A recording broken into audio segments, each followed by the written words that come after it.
Hemos visto que durante la década de 1920 Estados Unidos estuvo gobernado por el Partido Republicano.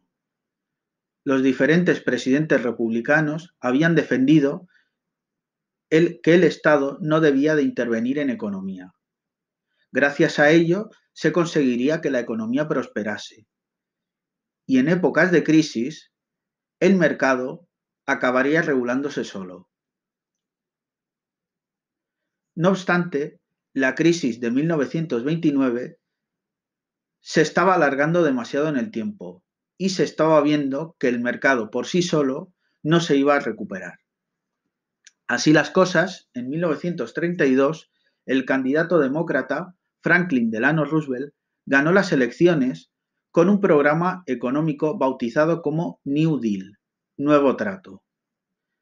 Este nuevo programa económico defendía que el Estado debía intervenir en economía a través de una serie de programas, leyes y nuevos organismos. Entre estos programas cabe destacar algunos. Por ejemplo, la National Recovery Administration, que era un programa de ayudas estatales a la industria para conseguir aumentar la producción industrial y reducir así el desempleo. También la Ley de Ajuste Agrícola, que era un programa de ayudas estatales para el campo, para los campesinos y los ganaderos, que se habían visto muy perjudicados durante la crisis de la Gran Depresión, ya que los precios agrícolas se habían desplomado. Gracias a este programa de ayudas estatales, los precios agrícolas volvieron a subir. El gobierno también creó un programa de ayuda a gente afectada por la crisis, por ejemplo, mediante la ayuda al pago de hipotecas. Gracias a este programa de ayudas, muchas familias pudieron conservar sus casas y no fueron desahuciadas por no poder hacer frente al pago de las hipotecas. También se desarrolló una nueva legislación laboral favorable a los trabajadores. Gracias a esta nueva legislación laboral, los obreros vieron cómo sus salarios aumentaban. También se evitaban abusos por parte de los empresarios y en general los trabajadores quedaban más protegidos. Por último, el gobierno de Roosevelt también creó un nuevo organismo llamado Seguridad Social. Gracias a la Seguridad Social, muchas personas mayores pudieron recibir una pensión. Hasta ese momento, cuando un trabajador llegaba a una edad mayor y no podía seguir trabajando, tenía dos opciones. O bien vivir del apoyo de la familia o bien vivir de aquello que ese trabajador había ahorrado a lo largo de su vida. Como hemos visto, la crisis que se inició en 1929 provocó que mucha gente perdiese sus ahorros, con lo cual esta gente mayor acababa recurriendo muchas veces a la beneficencia. Gracias a que el gobierno empezó a otorgar a esta gente mayor una pensión para tener un sustento, mucha gente pudo sobrevivir y además, muy importante, muchos trabajadores que ya eran muy mayores pudieron jubilarse y al jubilarse dejaban libres puestos de trabajo que eran ocupados por gente más joven y de esta manera el paro se reducía. El gobierno también empezó a controlar en mayor medida los bancos, ya que se consideraba que una de las causas de la crisis de 1929 había sido la falta de control del Estado sobre los bancos. Por ejemplo, se creó el llamado Seguro Federal, que según el cual, si un banco quebraba, el gobierno se comprometía a cubrir una parte de los ahorros. sobre todo los de los pequeños ahorradores.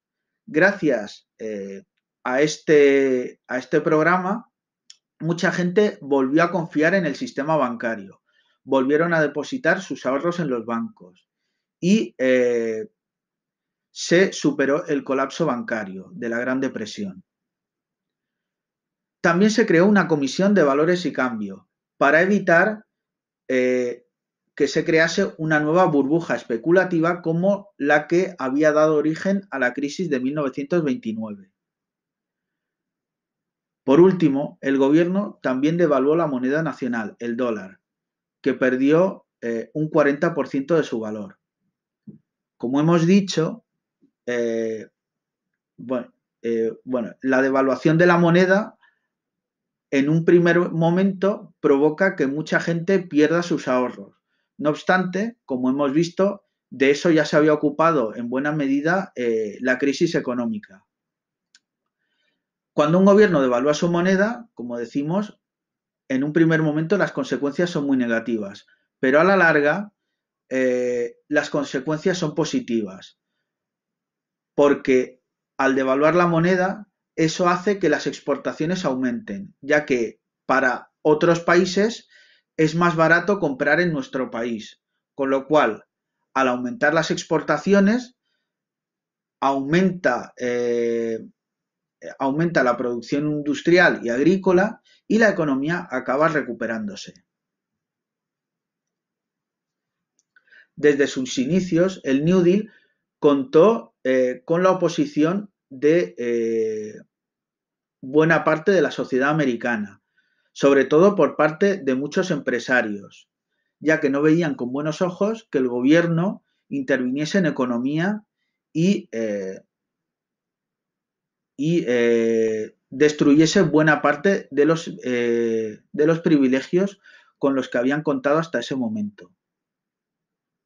A nivel político, el principal opositor al New Deal de Roosevelt fue, obviamente, el Partido Republicano, que era, como ya hemos dicho, un partido que en este momento defendía que el Estado no debía intervenir en economía. También se oponían a Roosevelt una buena parte del Partido Demócrata, los demócratas conservadores. En general, la gente que se oponía a Roosevelt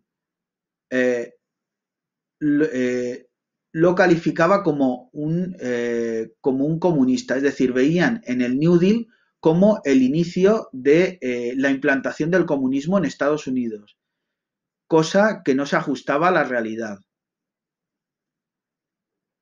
A pesar de que los resultados del New Deal se han discutido a lo largo de la historia, lo cierto es que este programa económico ayudó a que la economía dejase de caer y se estabilizase. Sin embargo, no generó una nueva etapa de crecimiento. La recuperación total de la economía norteamericana no llegó hasta los años de la Segunda Guerra Mundial, gracias al empuje de industrias como la industria del armamento.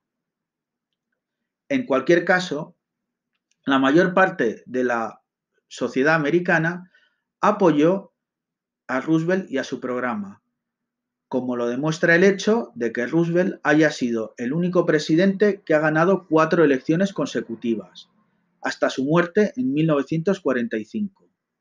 A modo de ejemplo, en las elecciones de 1936, las segundas que ganó, Roosevelt superó nada menos que el 60% de los votos. El New Deal de Roosevelt, sin embargo, no fue la única propuesta de recuperación económica. Muchos veían en la crisis que se había iniciado en 1929 un anuncio del final del capitalismo. En cualquier caso, lo que la mayor parte de la sociedad percibía es que el no intervencionismo del Estado en economía había fracasado estrepitosamente. Una de las propuestas de recuperación económica más célebres fue la del economista británico John Maynard Keynes. Para Keynes, el principal problema que tenía la economía era el de la falta de demanda y la caída de la inversión. Es decir, hasta ese momento se consideraba que en momentos de crisis económica había que ahorrar, había que contener el gasto. Keynes había notado que si el Estado, las empresas y las familias en época de crisis no gastaban, eso provocaba que la economía se parase y se entraba en un círculo vicioso en el que la economía veía cómo se agravaba la crisis. Por lo tanto, ¿qué es lo que propone Keynes? Keynes propone que en momentos de crisis el Estado debe endeudarse, tal como se muestra en este gráfico. En un momento de crisis, el Estado debe aumentar la inversión pública, es decir, debe aumentar el gasto. Por ejemplo, creando infraestructuras, por ejemplo, carreteras. Para hacer esas carreteras y esas infraestructuras, el Estado necesitará contratar gente, con lo cual el empleo aumenta. Por ejemplo, obreros, arquitectos, operarios que estaban en paro encuentran empleo.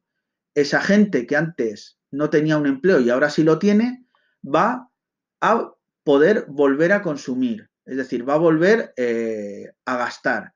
Gracias a ese aumento del consumo, del gasto, esta gente va a empezar a pagar impuestos y estos impuestos irán a parar al Estado, que recupera así la inversión inicial y vuelta a empezar. Con lo cual, a la larga, se acaba superando